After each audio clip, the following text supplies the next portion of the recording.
3 goals for Atletico, yet 0 from open play. This is the analytical proof of how Club Brugge tactically dominated Atletico Madrid, falling victim only to their own misfortune. See the goal before it happens. An unlucky start set the tone. Brugge approached this match boldly, deploying a high defensive line. Notice how, from the very first minute, the hosts aggressively squeezed the pitch to reduce the operating space for Atletico's players. Whenever the Spaniards opted to recycle possession, the Brugge backline immediately pushed up toward the halfway line. They maintained a constant, compact shape. When Atletico attempted to push higher, the defense retreated fluidly, ensuring they maintained the optimal distance from their own goal. This effectively stifled Atletico's ability to develop any meaningful build-up. Unfortunately, a freak handball in the box and the resulting penalty shifted the match dynamics, forcing Brugge into a recovery mission. Brugge's dominance in open play. After conceding, Brugge transitioned into an intense, high press and focused their attacks down the wide channels. Look at the reaction speed following Stankovic's misplaced pass. The moment Lookman intercepted, he was immediately swarmed by Stankovic, Saba, and Solis. When the ball was played back to the defense, Vanaken and Tresoldi followed the pressing trigger. Ultimately, the ball reached Pubil, who, isolated from his teammates, was forced into a desperate long clearance toward the striker. Notice how tightly Brugge marked all immediate passing options. The long ball was easily intercepted by Saiz. In the 11th minute, immediately after regaining possession, Brugge transitioned with lightning speed. A sequence of quick combinations between Sabe, Onyedika, Stankovic, Tresoldi, and Vanaken dynamically released Diakon on the flank. The tempo of this move was so high that some teammates couldn't even join the attack in time. Only Tresoldi was in the box, which, against Atletico's 6-man defensive block, allowed the visitors to clear the danger for a throw-in. Brugge persisted, building a positional attack from that throw. They circulated the ball with a high volume of passes, intentionally shifting the rest defense and the focus of play to the right, before abruptly switching play to Diakon on the left wing. Atletico failed to regroup in time. Look at Saiz's brilliant movement. He hit the byline to drag defenders away, creating a half space for Diakon to cut inside and square the ball for the oncoming Onyedika. Observe the level of disorientation in the Atletico ranks. 4 players converged on Diakon, while Llorente, Alvarez, and Lookman remained passive observers. The entire zone 14 at the edge of the area was left completely unmarked, allowing Onyedika to strike without any pressure from the defenders. In the 37th minute, we see an almost identical pattern of play.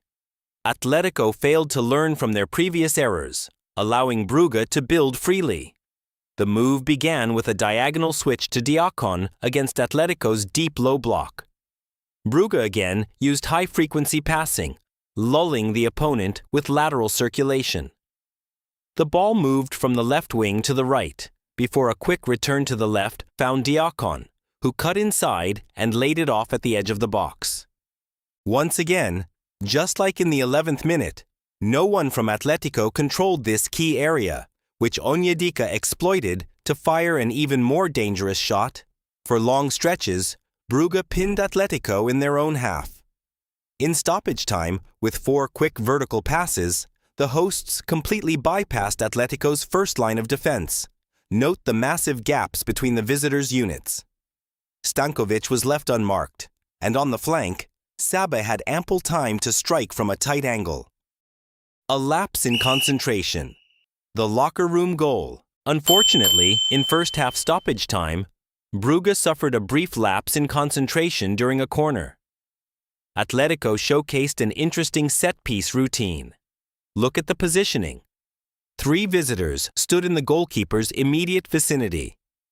Brugge defended with a zonal system, featuring Ruggeri and Pubil at the edge of the box. Moments before the delivery, almost all attackers rushed the near post. This movement forced a reaction from the defenders, who instinctively followed the pack, leaving Lookman isolated. This was a tactical ruse, as the ball was delivered to the back post. Stankovic was clearly at fault here. Despite having a full view of the play, he failed to track Lookman. He only reacted once the ball was in the 6-yard box, but it was far too late. Brugge took a painful blow just before the interval. Brugge's second-half revival. In the second half, Brugge emerged with renewed determination, applying an aggressive press, as seen in the 49th minute. The goalkeeper played to Ruggeri, which served as the trigger for Sabe and Zolis to close down immediately. Lookman, swarmed by 2 players, was forced to recycle. Ruggeri and Hanko also found themselves under pressure from Zolis. Note Vanaken's intelligent reading of the game. As soon as Ruggeri turned toward Hanko, Vanaken immediately cut the passing lane. The result? Hanko resorted to a blind clearance because all short passing options were neutralized. Brugge regained possession and transitioned into the attack instantly. From the 50th minute, the pressure intensified. Ordóñez initiated a move on the right, finding an unmarked Sabe. Lookman, responsible for this sector, remained strangely passive. Sabe carried the ball to the edge of the area and found Solis with a precise cross-field pass. With a phenomenal directional touch and feint, Solis took Ruggeri out of the game and slid a through ball to Stankovic, completely slicing through the defensive line. Atletico managed to clear for a corner, but eventually conceded amidst the chaos. While the first goal for the Belgians was scrappy, the second was a tactical masterclass. Vanaken exploited a gap in Atletico's setup, and with a vertical pass to Onyedika, completely bypassed the opposition midfield. Notice that in a split second, 6 Madrid players were caught behind the ball. It went wide to Diacon, who feigned a slowdown to analyze the available space. Seeing the massive distances between Atletico's lines, he hit the byline and crossed for Tresoldi to finish the job. Hanko made a fatal error here, ball watching and losing complete track of the attacker in the 6-yard box. The own goal, a tragicomedy in the 79th minute. The draw didn't satisfy Brugge. They continued to construct attacks, while Atletico seemed content with the result. Even their pressing attempts looked half-hearted. In the 71st minute, Brugge recovered the ball, and Vanaken immediately looked for a quick transition. Look at Atletico's disjointed press. It was as if half the team committed, while the other half just watched. Pressing is only effective as a collective unit. Let's analyze the zonal responsibilities.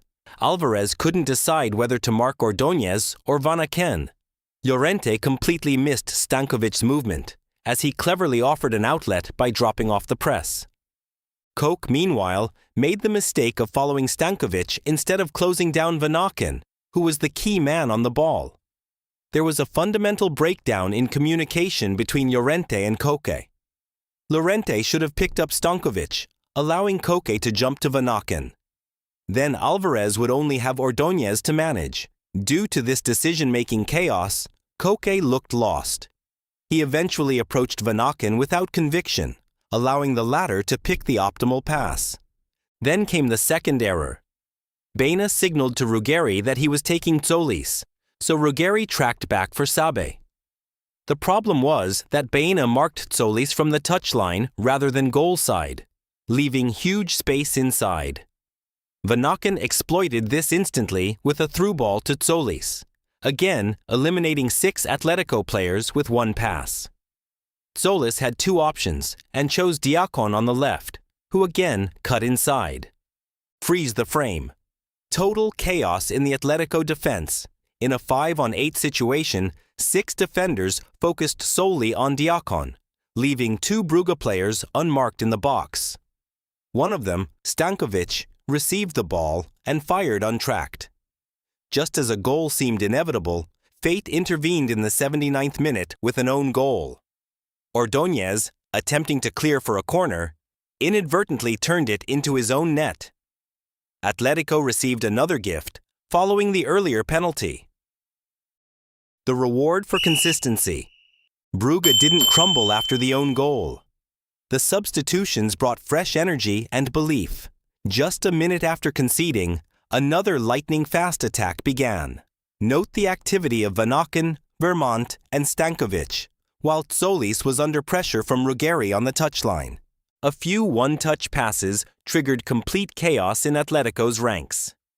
Tzolis drove at goal, and despite the visitors' numerical advantage, 6-3, the defense was disoriented again.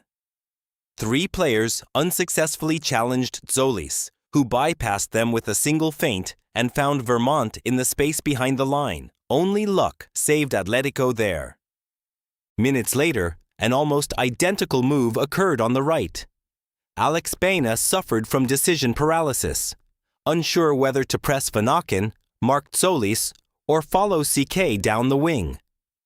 Vanaken feinted a pass to CK, drawing Baena out before finding Tzolis. Again, Tzolis had space against a retreating defense. The scenario repeated. 8 defenders in the box, 3 attackers, and 0 marking from Atletico. The ball reached Onyedika, who laid it off for Tzolis, but Oblak saved. Brugge fought until the end, and in the 89th minute, they got their reward through a precise positional attack. After a series of build-up passes, Ordóñez accelerated the play. CK showed for him. Notice how Vermont and Onyedika reacted the moment CK received the ball. Vermont drifted central, drawing no reaction, while Onyedika made a third man run behind him and received the pass from CK. With time and space, he turned and played a perfect ball to the tireless Tzolis on the left. In a 1-versus-1 situation, he didn't miss, equalizing against a completely passive Atletico defense. Final verdict. Tactically, Club Brugge played a masterclass, completely neutralizing Atletico's open play offense. The 3-3 result is a triumph of cynicism and set-piece efficiency over Ivan Leko's modern, brave, and better organized structure. Brugge proved that a well-thought-out process and repeatable attacking patterns can dominate a giant, even when individual errors and immense bad luck try to write a different script for the match. Thank you for joining this analysis at Genesis Football Lab.